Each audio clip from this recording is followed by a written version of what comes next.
Hi everyone, welcome to KDIC. My name is Park Sejong and I'm the host of this interview. Joining me today is Mr. Dominique Laboureix, Chairman of the EU Single Resolution Board, as known as the SRB. And today he will help us understand what the SRB is and its mission and core responsibilities. Hi, thank you very much for joining us today. And your presence is making this event even more special. And could you briefly introduce yourself first? Yes, for sure, and I'm really happy to be here in Seoul with you today, and it's my pleasure to be able to meet my colleagues at the FDIC.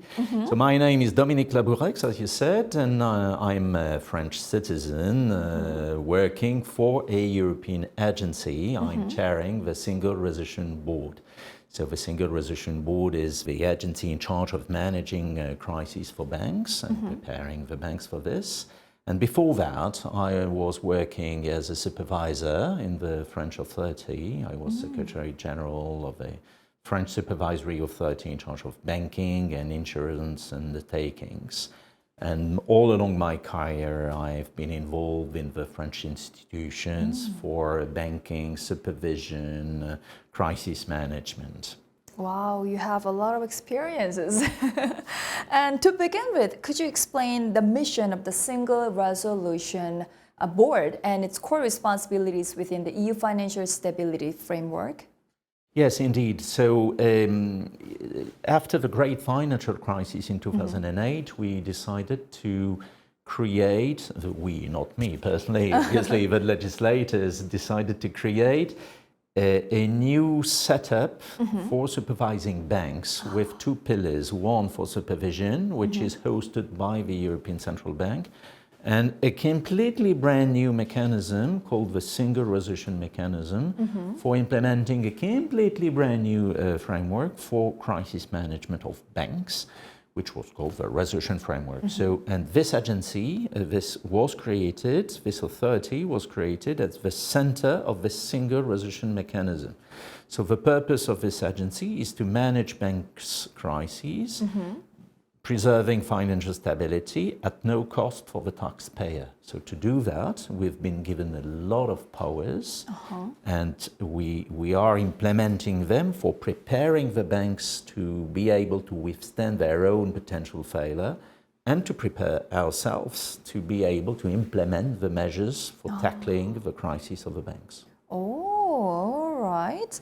And when did you take office as SRB chairman? And if there's a task you have focused on since taking office, could you tell us about it? So I started my chairmanship of this authority in 2023. Oh. But in reality, in my personal background, I was already a board member during the launch of this agency between 2015 and 2019. Then I left, I came back to France, and then I came back in 23 to chair this authority. So when I arrived, it was not anymore a sort of a startup, you know, it was more an authority with people, with a number of years. When I arrived, it was already 8 years of history, if I may say so. So a very young authority, but still not anymore a startup. And so that's why the first thing I decided to launch with my colleagues, members of the board, was to launch a new strategy for the 5 coming years. And so the question was, what do we want to be in 5 years? And what we want to be in 5 years is an even stronger, well-prepared resolution authority.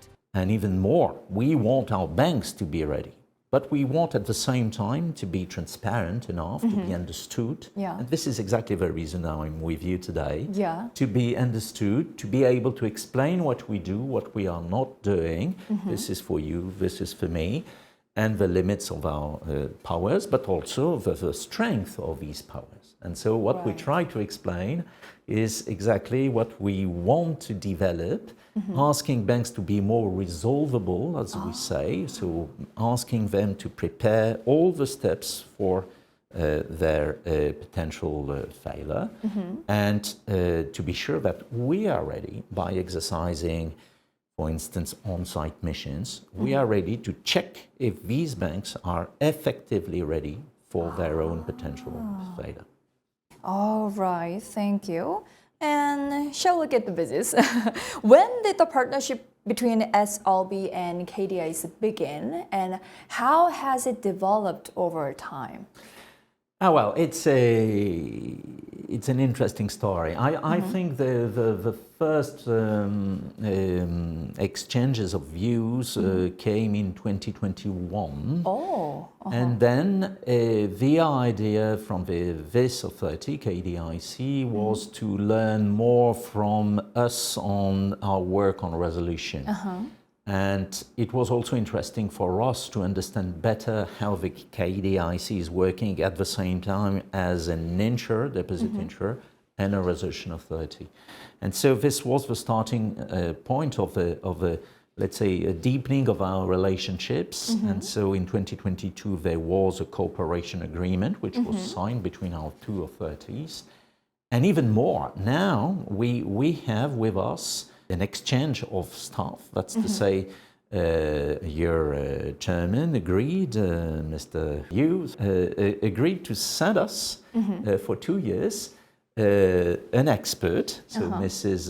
Lee Seong-yeon, and she went to Brussels, and she's working with us for these 2 years, exactly being a member of a resolution team in charge of a European group, and working with us in the team to share her experience and also to learn from her colleagues working at the SRB.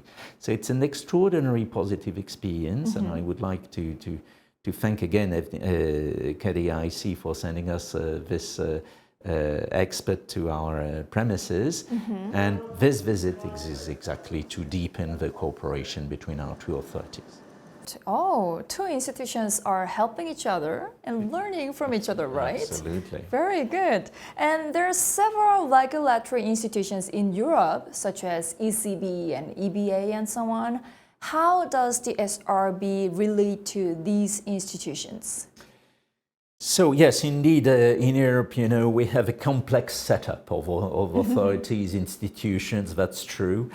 So, as I said, the ECB is the central bank of the Euro system, so there is the monetary responsibility of the ECB, which is different, but the ECB is also in charge of what we call the first pillar, that's to say supervision of banks, of the banking union. And then the second pillar is for crisis management, and the Single Resolution Board is the second pillar of this banking union.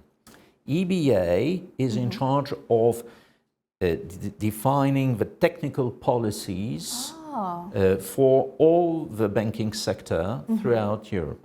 So when there is a law which is passed by the European Parliament and the Council of Europe, the European Council, then the law is, generally speaking, high level, so we need EBA to develop the technical standards, and then these standards are applicable by the authorities in charge of supervision and resolution. So we are exactly cooperating on a daily basis with the ECB supervisory side, and we are working a lot also with EBA, which is in charge of developing these standards, which are exactly our working elements, because we are implementing them.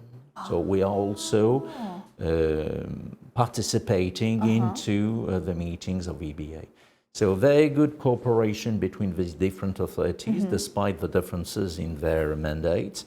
And this is exactly the situation today. That means that we have an organization of Europe which is made of different authorities, but cooperating strongly via MOUs and also exchange of staff. I've mentioned the exchange with the KDIC, but we have also exchange of staff between the SRB, the ECB, and EBA.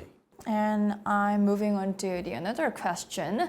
You are appointed chair of the resolution steering group, and actually this group is a little bit unfamiliar to many of us. So could you briefly introduce this group and what specially it does for the financial stability?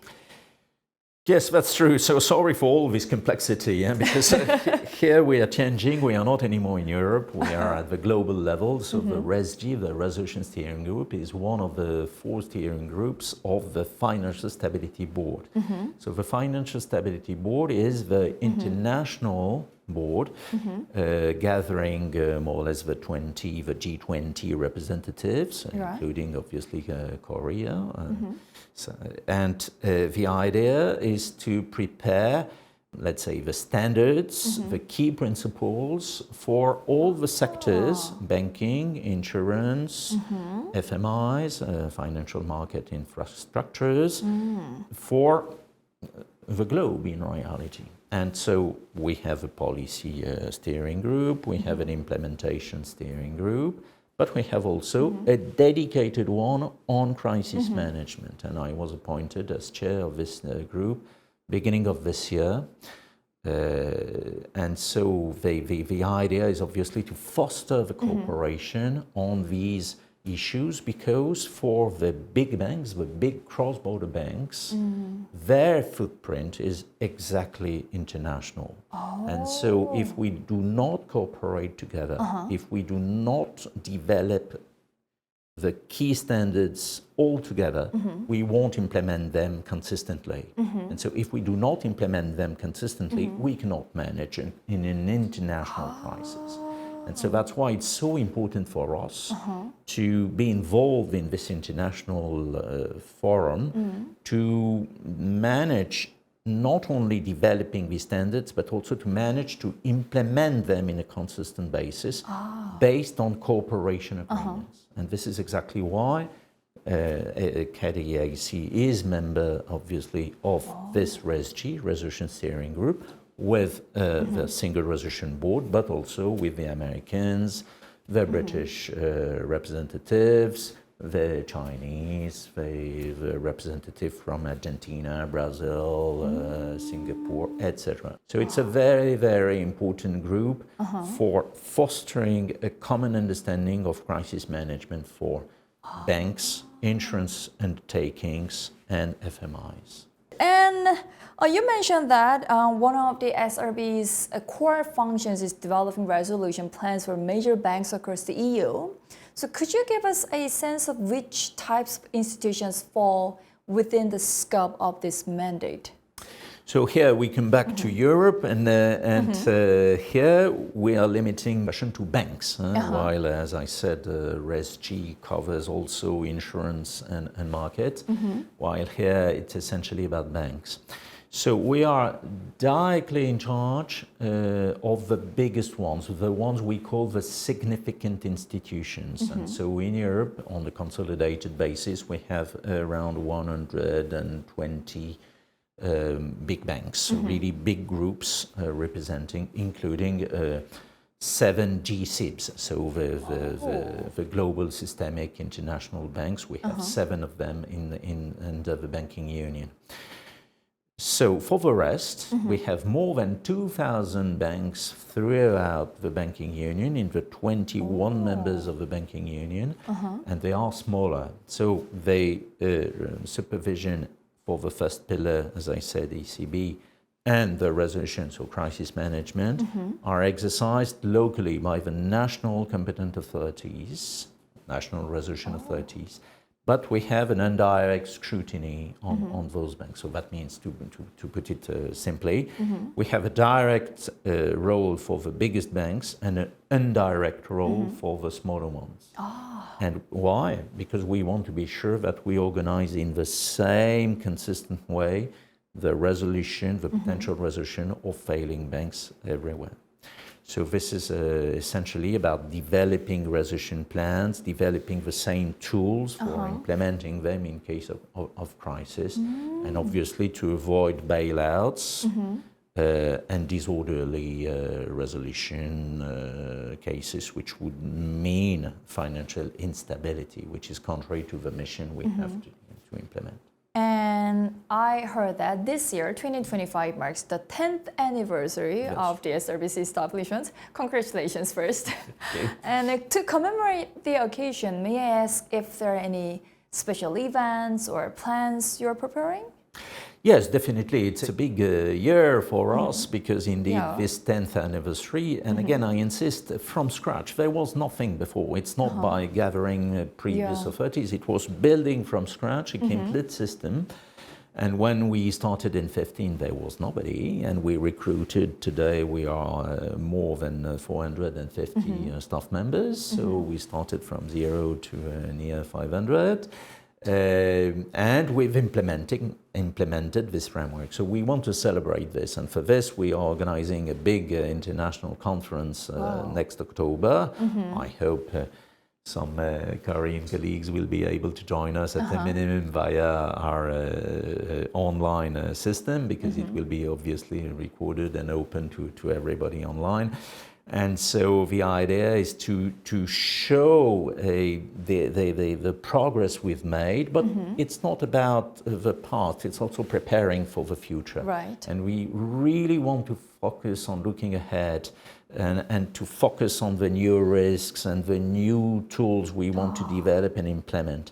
So we want to build more resolvability, again, this notion meaning the banks should be ready, and more readiness for us, because we are facing evolving risks and we need to be sure that we are able to tackle them in the future. So this is a key milestone for us, because we want really to prepare for the new priorities. Oh, yeah, you're going to have a lot of events, right? Yes, indeed, because we have also a series of local events between the local authorities, members of our mechanism, and us. So it's a series of commemorations around this anniversary. Right. I'm very proud of celebrating this 10th anniversary, frankly. Yeah, sounds really great. And looking beyond the anniversary, are there any long-term priorities or challenges that the SRB is currently keeping a close eye on? This resolution readiness is a sort of journey. It's never finished in reality. Right. Why? Because, well, banks are changing. Yeah. Their activities are changing, but risks are changing too. And we see evolving risks. We see faster crises with reputation risks growing and growing due to social media. We see cyber attacks, not new, there were cyber attacks in the past, but they take a new size, a new importance compared to what they were in the past. And so the idea for us is definitely to be more ready to find solutions in front of this type of events. We had also extraordinary events which were not scheduled, COVID, the invasion of Ukraine by Russia, the energy crisis we had just after this invasion, the guilt crisis in the UK. So things are evolving quickly, and we need to be ready to face all the situations. In 2023, we had this failures of Credit Suisse in Switzerland and SVB and some other local banks in the US, and we were ready to take the decisions which would have been necessary if our banks would have failed. It was not the case at the end, because there was a lot of resilience. But we are not sure it will be the case next time. And that's why we need to ask banks to be more ready, developing their, for instance, valuation capabilities, their testing. We want to ask them to test their capabilities. Are you really sure that you can use the loss absorbing capacity you've gathered? And we want to test ourselves by organizing dry runs, so exercises to test the capacity we have to take quick decisions, legally sound and implementable. Thank you very much for sharing your insights with us. It has been really meaningful, and I wish the SRB continued success and hope you have a great time in Korea. Many thanks. It's a real pleasure to be here to discuss with my colleagues from the KDIC, and I really want to continue this excellent cooperation in the future. Many thanks. Thank you very much. All right, this wraps up the interview with SRB Chairman Dominique Laboureix. Thank you very much for watching.